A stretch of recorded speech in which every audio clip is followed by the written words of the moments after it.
Isso eu já fiz. Renunciei a tudo. E a atração por mulher, como eu vou ter?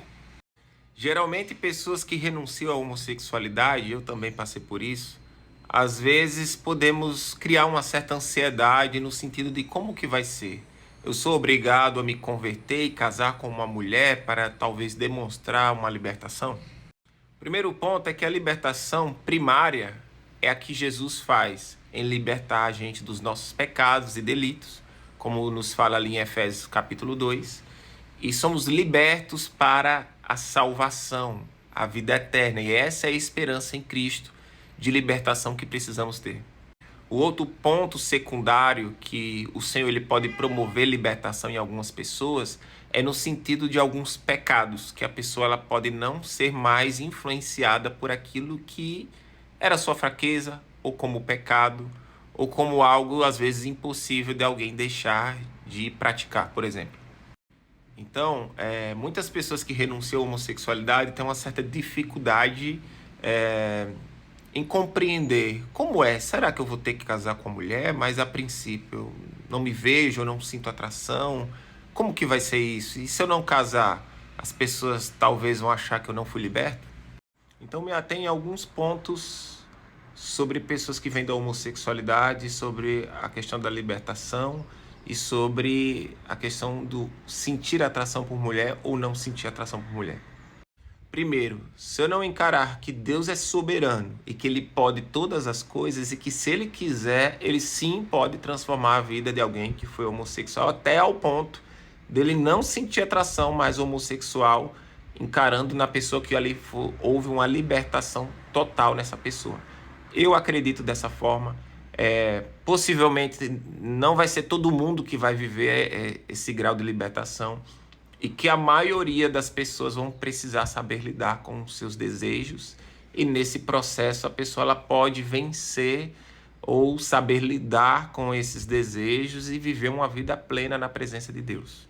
Porque em 1 Coríntios capítulo 6, ali do versículo 9, que nos fala ali sobre alguns pecados na cidade de Corinto, ali como houve alguns idólatras, adúlteros, efeminados, no grego, acernocoitai, malacói, ativos e passivos, ali identificando o pecado que seria da homossexualidade, que seria o ato sexual entre pessoas do mesmo sexo.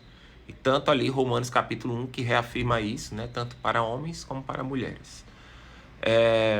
Esse texto, inclusive, fala que alguns de vós fostes assim, mas foram lavados, foram santificados, justificados em nome do Senhor Jesus Cristo pelo Espírito Santo do nosso Deus. Na continuação do texto. Ou seja, o próprio texto explica que na cidade de Corinto, Paulo afirma isso, que a graça de Deus foi derramada na cidade de Corinto. E ali houve mudança de vida, ou seja, houve pessoas que viveram homossexualidade e houve mudança. Então precisamos compreender duas coisas. Primeiro, nessa mudança, como Deus é soberano e pode todas as coisas, houve pessoas que foram libertas totalmente. E Deus pode fazer o que Ele quer e Ele não tem que prestar conta com ninguém. O primeiro ponto é esse. Segundo, alguns que viveram um casamento e casaram com uma mulher, possivelmente ainda com alguns desejos ou conflitos, mas essa pessoa viveu uma liberdade em Cristo que isso não mais o dominava. E viveu esse contexto do casamento, mesmo lidando com os seus desejos, e isso existe na maioria dos casos. Agora, o outro caso a se analisar é que existe aqueles que não casaram e viveram uma vida para a glória de Deus. E esses foram salvos, foram justificados, lavados e remidos pelo sangue de Jesus e transformados. Só que viveu esse propósito, que é o que nos fala ali em Mateus 19, do versículo 12, quando fala dos eunucos, né? Que alguns nasciam eunucos, alguns se faziam eunucos pelos homens e alguns se faziam pelo reino de Deus. Então essa terceira parte nos fala que alguns abriram mão do casamento, de viver esse propósito, para se dedicar ao reino do Senhor, abrindo mão dos seus próprios desejos. Então a gente pode compreender que algumas pessoas que vêm da homossexualidade não vão sentir desejo por mulher, não vão querer casar por mulher, são salvos em Cristo Jesus, transformados, mas não nesse nível, porque o propósito deles é viver uma vida para a glória de Deus, se dedicar ao reino. Então, respondendo ao seu questionamento, é o que eu sempre digo. Alguém que vem da homossexualidade, entrega a vida para Jesus e vai se tornar um discípulo de Cristo, essa pessoa ela não tem que se incomodar ou ter que provar algo em relação a buscar um relacionamento heterossexual, mas sim viver uma vida de intimidade com o Senhor. O Senhor não nos chama a ser heterossexuais, Ele nos chama a ser discípulos, principalmente pessoas que vêm da homossexualidade. Agora sim, nesse tempo do processo de começar a ser discípulo, se o próprio Deus começar a trabalhar o seu coração e começar a mudar a sua visão no respeito que se é sentir atração por mulheres, isso é possível, foi o que eu vivi no meu processo. Depois de 6 meses convertido, a minha convicção era que eu não ia casar, que eu não sentia nada por mulher e que eu ia viver uma vida tipo de celibato para o Senhor, ia se dedicar a Ele. Porém, nesse processo, o próprio Deus trabalhou o meu coração ao ponto que eu comecei a olhar as mulheres de outra forma e sentir atração por mulheres e tive muitas reações depois de 6 meses convertido. Então eu falo que o próprio Deus começou a trabalhar isso em mim, porque até antes eu não tinha vontade nenhuma de casar e foi quando o Senhor usou algumas pessoas para confirmar para mim que um dia Ele me daria uma esposa e filhos e estou vivendo esse processo aí. Agora, claro, aquele que se converteu e veio da homossexualidade, não sente a vontade, tomou a decisão de viver o celibato, ele não tem que se sentir diminuído ou que o testemunho dele é menos por causa que ele não casou.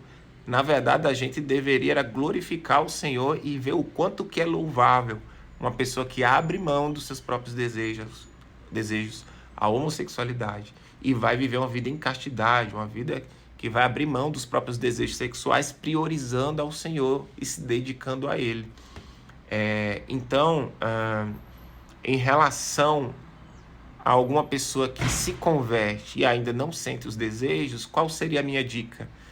Não crie ansiedade nisso. Se preocupe em ser discípulo. Se preocupe em buscar o conhecimento do Evangelho. Se preocupe em seguir a direção do Espírito Santo. Se preocupe em viver uma vida agradável ao Senhor. Porque se Ele quiser, Ele mesmo vai trabalhar o seu coração nesse processo. Por isso que em Eclesiastes capítulo 13 nos fala que há um tempo determinado para todas as coisas. Então, se existe esse tempo para a sua vida, irmão, o Senhor ele vai preparar você nesse processo. Então, não se preocupe agora em querer sentir atração por mulher ou achar que você já tem que casar ou que você tem que fazer qualquer outra coisa para provar algo, pois você não precisa. O que você precisa é buscar o conhecimento da palavra, porque é a palavra de Deus que vai transformar sua mentalidade.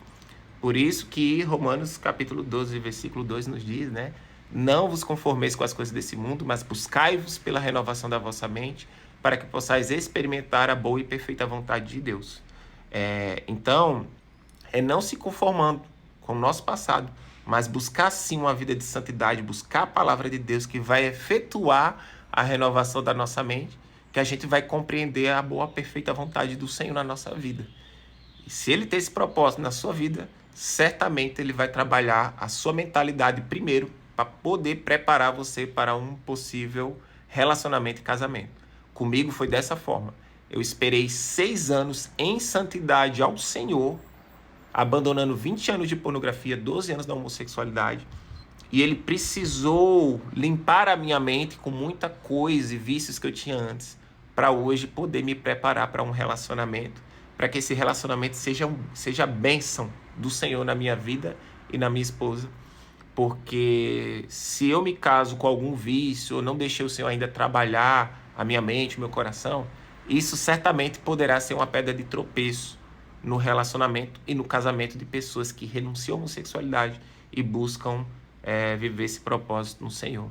Então, precisa haver um tempo de desconstrução do velho homem e uma construção do novo homem. E isso é um certo tempo para acontecer.